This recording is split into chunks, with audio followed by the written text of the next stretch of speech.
ഇയാളെ ഇന്ന് വിളിച്ചു കേട്ടോ ഇയാളെ. പിന്നെ ജാലിനാ ARCKPന്റെ ക്ലിപ്പ് പ്ലേ ചെയ്തതിന്റെ പിറ്റേന്ന് തന്നെ ഞാൻ ഇയാളെ വിളിച്ചു. ആരാ ജാലിന. കാരണം ഇത് ഒറിജിനൽ ക്ലിപ്പാണോ ഡ്യൂപ്ലിക്കേറ്റ് ആണോ ഉറപ്പിക്കേണ്ടിട്ട്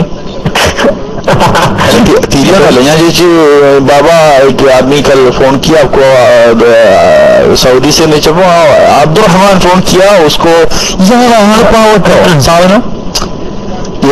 ARCKPനെ കൊണ്ട് പറയാന്നല്ലോ. അയാളെ പിന്നെ കഫീലിന് വേണം, അയാൾ എന്റെ അടുത്ത് വരും. പിന്നെ മൂപ്പര് എന്നോട് തന്നെ പറഞ്ഞിട്ടുണ്ടല്ലോ ബാൽത്താക്കരടക്കാണ് പോയിട്ടുണ്ടെന്ന്. അപ്പൊ അത്രയും മഷൂറാണ് അത് പറഞ്ഞു വരുന്നതിന് ചുരുക്കം. അപ്പൊ എന്നിട്ട് ഇന്ന് കുമ്മോള് വെല്ലുവിളിക്കാണ് മലബാറില്. അത് ജാലിന്റെ സൗണ്ടാണ് തെളിയിക്കാൻ പറ്റുമോ? നിങ്ങൾ കേട്ടില്ലത്? എന്തിനാണ് വെറുതെ അറിയാത്ത പണി ഉണ്ടെങ്കിൽ വെറുതെ അറിയാത്ത എന്താ പറയണ്ടേ മനസ്സിലാക്കുന്ന അതായത് ഈ വിഷയം വഷളാക്കിയത് ഇങ്ങനെയുള്ള കുറെ ആളുകളാണെന്നുള്ളത് അത് ആദ്യം കാണണം. അപ്പൊ അതുകൊണ്ട് അതിനുള്ള ആ റൂട്ടിൽ നമ്മൾ മാറി. എന്നിട്ട് ഇന്ന് രസം പറഞ്ഞാൽ ഇന്ന് ഞാൻ ഫോൺ എടുത്ത് വിളിച്ചപ്പോ പെണ്ണെടുത്ത് അടാ ഇയാള് ജാലിന്റെ മൊബൈൽ സ്വിച്ച് ഓഫ്. പിന്നെ നമ്മുടെ 10,000 കൊടുത്ത് പോയി വന്നില്ല രജിസ്റ്റർ ഞാൻ. അതുകൊണ്ട് മുപ്പത് വീട്ടിൽ ലാൻഡ് ഫോൺ നമ്മുടെ കയ്യിലുണ്ടല്ലോ. ഞാൻ വീട്ടിൽ ലാൻഡ് ഫോണിൽ വിളിച്ചു. ലാൻഡ് ഫോണിൽ എടുത്തപ്പോ ഒരു യങ് ലേഡി എടുത്ത്. അപ്പൊ ഞാൻ ചോദിച്ചു ബാബ ഹേ. അപ്പൊ എന്നോട് പറഞ്ഞു ബാബ ഉറക്കില്ലാന്ന് പറഞ്ഞു. അപ്പൊ ഉറക്കില്ലാന്ന് പറഞ്ഞപ്പോ ഞാൻ ചോദിച്ചു ഇമ്രാൻ ഉണ്ടോന്ന് ചോദിച്ചു. അപ്പൊ ഇമ്രാൻ ബോംബെക്ക് ബാഹർ എന്ന് പറഞ്ഞു. ഞാനറിയില്ല വീണ്ടും ആശൻ നോക്കിയിട്ട് കേരളത്തിൽ പോയെന്ന് അള്ളാഹു അല. അപ്പൊ ബോംബെക്ക് ബാഹറാന്ന് പറഞ്ഞപ്പോ എനിക്ക് നല്ലൊരു ചാൻസ് ഇല്ല. ബാബറ്റൊക്കെയല്ലോ ഇയാളുടെ കിളിമ്പാൻ എളുപ്പമാണ്. ഇയാൾ ഉള്ള തത്തമ്മയെ പൂച്ച പൂച്ചെന്ന് പറഞ്ഞാൽ ബേബേയും പറയും. അപ്പൊ ഞാൻ പെണ്ണ് എന്നോട് ഉടനെ ചോദിച്ചു എവിടുന്ന വിളിക്കുന്നത്. ആ മാറ്റങ്ങൾ ശ്രദ്ധിച്ചോ എന്നോട്ട് ചെയ്തത്. ഞാൻ ദുബൈയിലാന്ന് പറഞ്ഞപ്പോ ദുബൈനെ വിളിക്കുന്നത് പറഞ്ഞപ്പോ ഇവിടെ എന്നോട് പറഞ്ഞ ബാബു പറഞ്ഞു നിന്നല്ലേ. ഒരു മിനിറ്റ് आप 1 मिनट वेट करो अभी बुलाएगा उसको. ഞാൻ ദുബൈനെന്ന് പറഞ്ഞപ്പോ ബാബനെ വീട് വിളിക്കാൻ തയ്യാറായി. ദുർഹത്തിന്റെ കോളാണല്ലോ.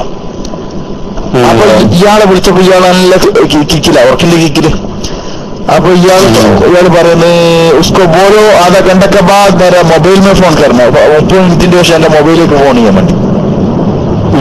അപ്പൊ ഞാൻ ഇവളോട് ചോദിച്ചു എനിക്ക് വേണ്ടപ്പെട്ട ആളുണ്ട്, എനിക്ക് കുറച്ച് ആസാറ് കിട്ടാൻ ഇപ്പൊ ചാൻസ് ഉണ്ടോ? ആ മുഷ്കിലെ സബ് ബാബ സബ് ബാത് കറോ വോ കർത്തി ബനായേഗാ. ഇത് നമ്മൾ വ്യവസായത്തിന്റെ ഭാഷയെ പറഞ്ഞ 1ാം നമ്പറില്ല റാങ്ക് നമ്പർ കൂടി വ്യവസായ ഒപ്പരം. ഈ സാധനം കൊണ്ടാതിന്റെ ജനങ്ങളെ കൊണ്ട് കുടിപ്പിച്ച് എന്താ പറയണ്ടേ? എല്ലാ അടുത്തൊരു ഐഡിയ നമുക്ക് എടുക്കാം. നിങ്ങൾ നമ്പർ തരും, ഞാൻ വിളിക്കാം. വിളിച്ചിട്ട് ഞാൻ പറയുന്നുണ്ട് ഞാനിങ്ങനെ മടിയിട്ടാണ് വിളിക്കുന്നത്. എന്റെ അടുത്ത് കുറച്ച് ആസാറുകളുടെ മൊഴിയുണ്ട്.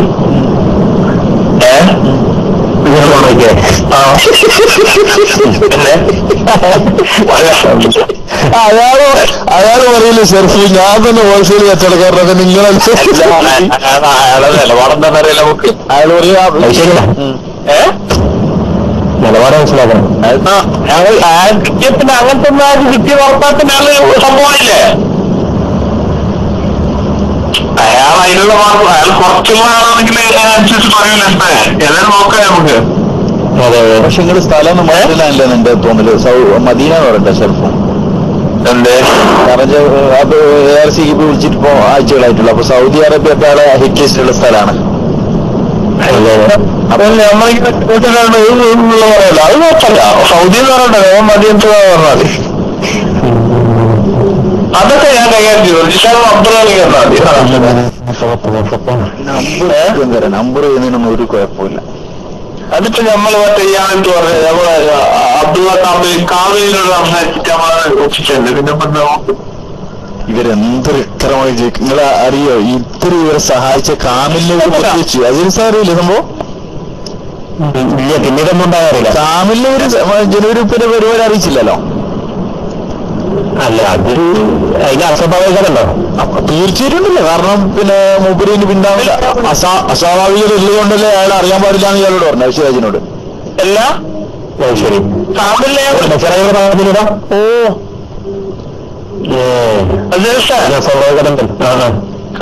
വിളിച്ചങ്ങോട്ട് പറയുന്നോ?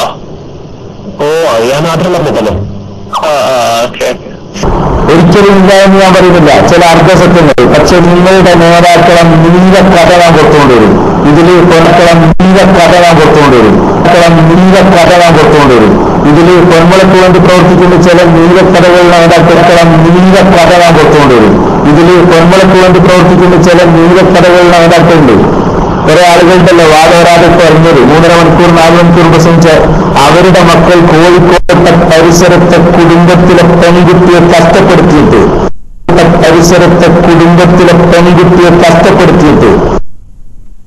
ആ പെൺകുട്ടിന് ആ കഷ്ടപ്പെടുന്നത് ഈ പറയുന്ന നേതാവ് അറിയില്ല. അങ്ങനെ ഒരു പ്രശ്നം 4-5 കൊല്ലമായി മക്കളെ കോഴിക്കോട്ടേക്ക് പറഞ്ഞുവിട്ട് പണം കൊടുത്ത് പറഞ്ഞുവിടുന്ന നേതാവിനോട് മക്കൾ കോഴിക്കോട്ടെ പരിസരത്തെ കുടുംബത്തിലെ പെൺകുട്ടിയെ കഷ്ടപ്പെടുത്തിയിട്ട് ആ പെൺകുട്ടിന് ആ കഷ്ടപ്പെടുന്നത് ഈ പറയുന്ന നേതാവ് അറിയില്ല. അങ്ങനെ ഒരു പ്രശ്നം 4-5 കൊല്ലമായി മക്കളെ കോഴിക്കോട്ടേക്ക് പറഞ്ഞുവിട്ട് പണം കൊടുത്ത് പറഞ്ഞുവിടുന്ന നേതാവിനോട് ഇത് കേട്ട് പോയി പറയൂ, ഞാൻ ഇൻഷാ അല്ലാഹ് ഇനിയും എന്റെ പിന്നാലെ കൂടിയാൽ ഞാൻ അങ്ങനെ ഒരു പ്രശ്നം 4-5 കൊല്ലമായി മക്കളെ കോഴിക്കോട്ടേക്ക് പറഞ്ഞുവിട്ട് പണം കൊടുത്ത് പറഞ്ഞുവിടുന്ന നേതാവിനോട് ഇത് കേട്ട് പോയി പറയൂ, ഞാൻ ഇൻഷാ അല്ലാഹ് ഇനിയും എന്റെ പിന്നാലെ കൂടിയാൽ ഞാൻ സത്യം ചെയ്തു പറയുന്നു, നിങ്ങൾക്കെന്നെ കൊല്ലേണ്ടി വരും.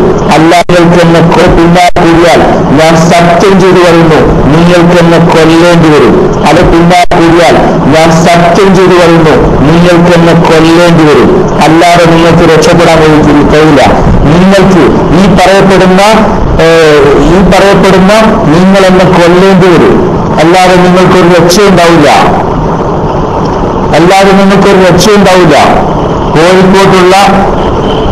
കോഴിക്കോട്ടുള്ള ഈ പറയപ്പെട്ട ആളുകളെ കൃത്യമായി നിങ്ങൾ ഓരോരുത്തരും ഞാൻ ഈ പറയപ്പെട്ട പോലെ പിടിച്ചു വിട്ടുകൂടെ.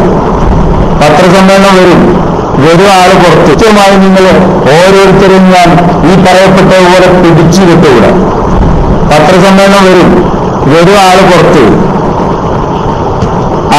വരും. അപ്പൊ കാണാം ഇവിടെ പുറത്ത് വരും. അപ്പൊ കാണാം ഒരു മല പുറത്ത് വരും. അപ്പൊ കാണാം ഒരു മനുഷ്യനും പിടിച്ചു നിൽക്കാൻ കഴിയില്ല. പത്രസമ്മേളനം നടത്തിയിട്ട് ആ പെൺകുട്ടിയും കുടുംബം വിളിച്ചു വരും. പത്രസമ്മേളനം നടത്തിയിട്ട് ആ പെൺകുട്ടിയും കുടുംബം വിളിച്ചു വരും. കേരളത്തിലെ ഏറ്റവും വലിയ പ്രസംഗം പറഞ്ഞു നടക്കുന്ന അല്ലെങ്കിൽ വ്യക്തിപരമായി ആക്ഷേപിക്കാനും അവഹേളിക്കാനും വേണ്ടി ഇന്ധനം കൊടുത്തു വരുന്ന ആളുകൾ. ഞാൻ ഇത്രയും പത്രസമ്മേളനം നടത്തിയിട്ട് ആ പെൺകുട്ടിയും കുടുംബം വിളിച്ചു വരും. കേരളത്തിലെ ഏറ്റവും വലിയ പ്രസംഗം പറഞ്ഞു നടക്കുന്ന അല്ലെങ്കിൽ വ്യക്തിപരമായി ആക്ഷേപിക്കാനും അവഹേളിക്കാനും വേണ്ടി ഇന്ധനം കൊടുത്തു വരുന്ന ആളുകൾ. ഞാൻ ഇത്രയും ദിവസം പറഞ്ഞിട്ട് ഒരു വ്യക്തിയെ ഞാൻ ആക്ഷേപിച്ചിട്ടില്ല. പൊന്മള അബ്ദുൽ ഖാദർ മുസ്ലിയാർ ഷെയർ മുബാറക്കിനെ കുറിച്ച് പറഞ്ഞത് ഞാൻ പറഞ്ഞു, അത് പറയും.